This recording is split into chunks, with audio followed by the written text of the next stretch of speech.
Podcast जो आपका हमारे थ्रू शूट किया गया था, एक्चुअली उसमें आपकी ऑटोबायोग्राफी थी, इस तरह आपका सफर था। लेकिन शायद कुछ लोगों के दरमियान कंफ्यूजन था। ये पर्टिकुलरली एमएलए और आपके प्रेजेंट एमएलए और आपके दरमियान के इख्तिलाफ को उजागर किया जा रहा है, तो समझकर रिएक्शंस भी बहुत सारे सामने आए। एक्चुअली राइट नाउ क्या जो है चल रहा है आपका और मिस्टर एसी श्रीनिवास एमएलए? देखिए, कभी मेरे एमएलए के साथ इख्तलाफात नहीं रहे। वो एक प्रोएक्टिव एमएलए रहे और जो भी डिस्कशन रहा हमारा कॉन्स्टिट्यूंसी के लेकर ही रहा। जहां तक आपका एक पॉडकास्ट का जो वीडियो आया उसके बाद बहुत से लोग अपने वीडियोस बनाए, अपने पॉइंट ऑफ व्यू रखे, उनका पॉइंट ऑफ व्यू है। बट मैं ये कहना चाहूंगा कि मैं एसी श्रीनिवास जो एमएलए हैं हमारे, उनसे ना मेरे इख्तलाफात रहे। एक मिसअंडरस्टैंडिंग, छोटी सी मिसअंडरस्टैंडिंग हुई डिलिमिटेशन को लेकर, जो हमने क्लियर किया उनसे। तो we don't have any misunderstanding with MLA, क्योंकि जो भी इख्तलाफात की जो बात की जा रही है, इख्तलाफात बिल्कुल भी नहीं है।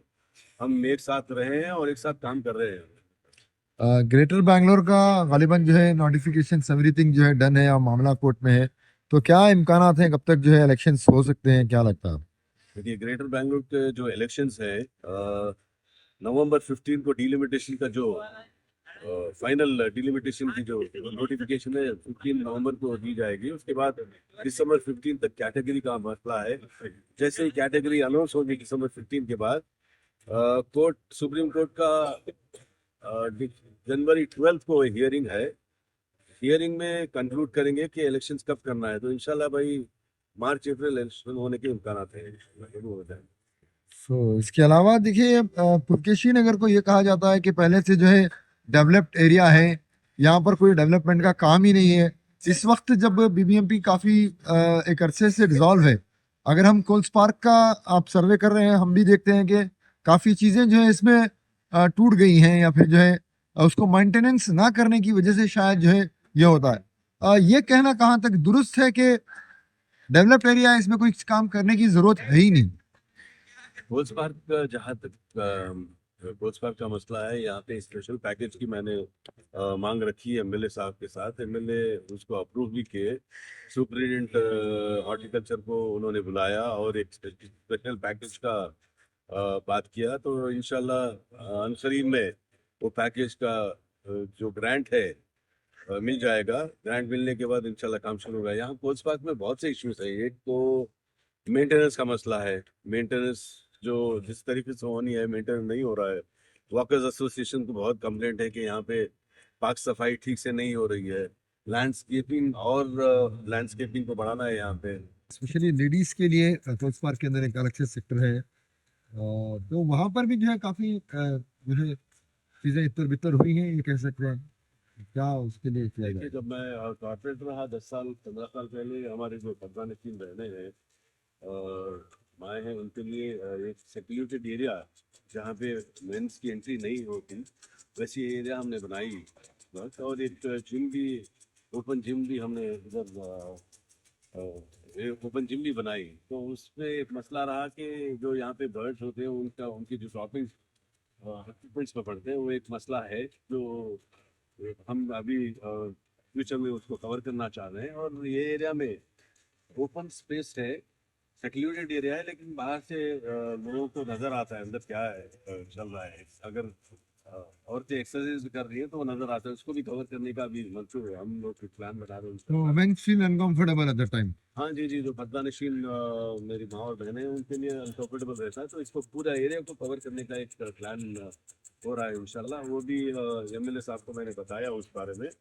तो उसका भी प्लान, जो हमारा भी जो कॉन्क्रीट प्लान बन रहा है, उसमें एक इसका भी एक काम करेंगे इंशाल्लाह। और जहाँ तक बच्चों का एरिया, वहाँ पे आप देखते हैं बच्चों का एरिया, बच्चों के एरिया में भी प्ले एक्विपमेंट्स टूट गए हैं।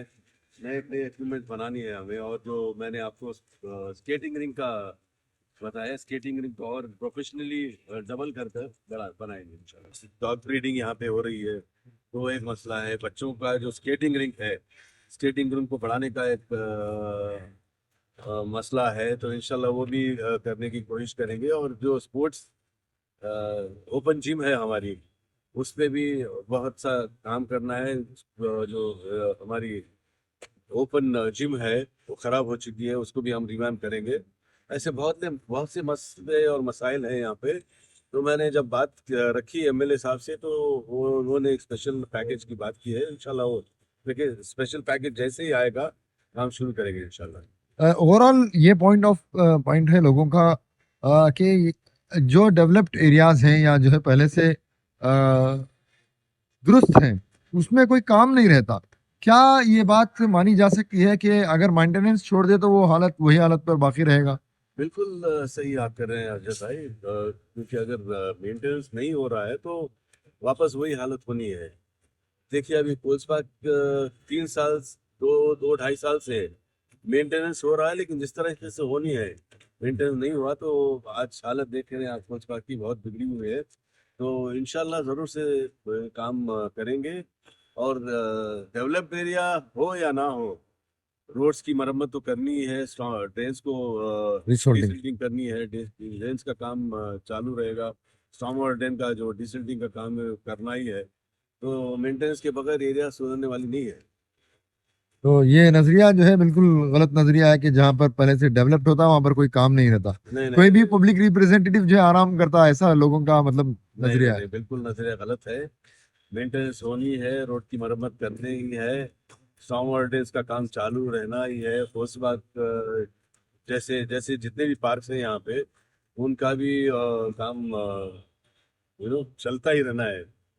तो अभी आपके और एमएलए के बीच में दरमियान ये फासले कैसा है? सब कुछ अच्छा हो गया, सब चीज नॉर्मल नहीं बात चल कभी रही है? कभी रिफ्ट रही ही नहीं हमारे बीच।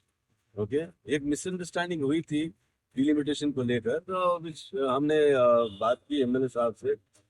2 दिन पहले भी एमएलए साहब से मेरी मुलाकात रही। उनके भाई से भी मेरा उन कंटिन्यूस रहा है, डेली मुलाकात होती है। उनके भाई से भी बातचीत होती है, एमएलए साहब से भी बातचीत होती रहती है। तो we never had any differences. एक मिसअंडरस्टैंडिंग के तहत बात हुई और हमने क्लियर कर ली, बस इतना ही है।